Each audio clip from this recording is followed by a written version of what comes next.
So I don't think that there's really as much pressure as far as economic relations and the U.S. debt with the nations that we're indebted to. I think it's a way of backing up the currency and, kind of just, just a standard measure of power and wealth and value.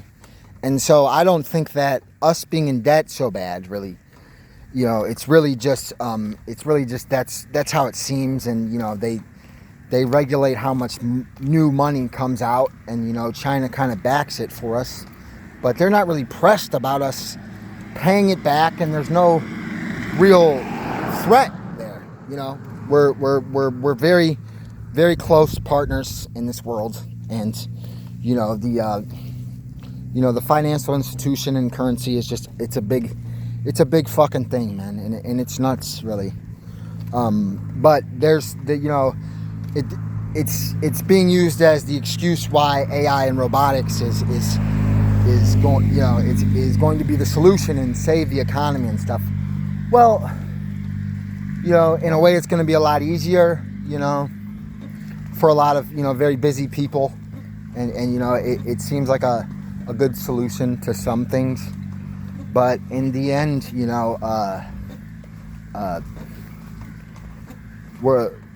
we're going to continue, and there's going to be more debt, and there's going to be more smoke and mirrors and political riffraff, to go with it. But, we don't need to feel like our backs against the wall on this AI and robotics thing.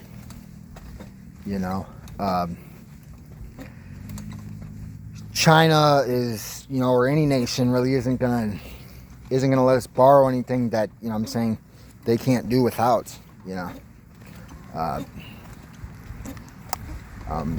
Just like any government leaders, we just want peace and, an efficient way to keep our country afloat. I don't think any of the people that we owe are really pressed about what we owe them. If you want to talk literal and metaphorical, America's owed a lot for what they do already. So, just all you guys out there, don't feel the hype of that.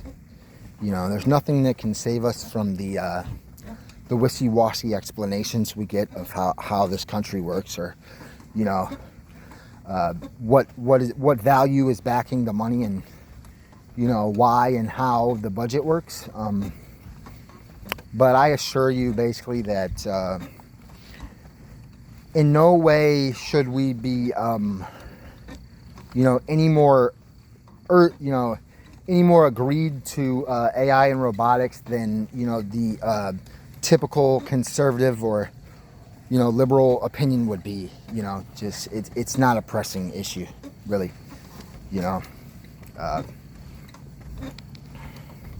That's all.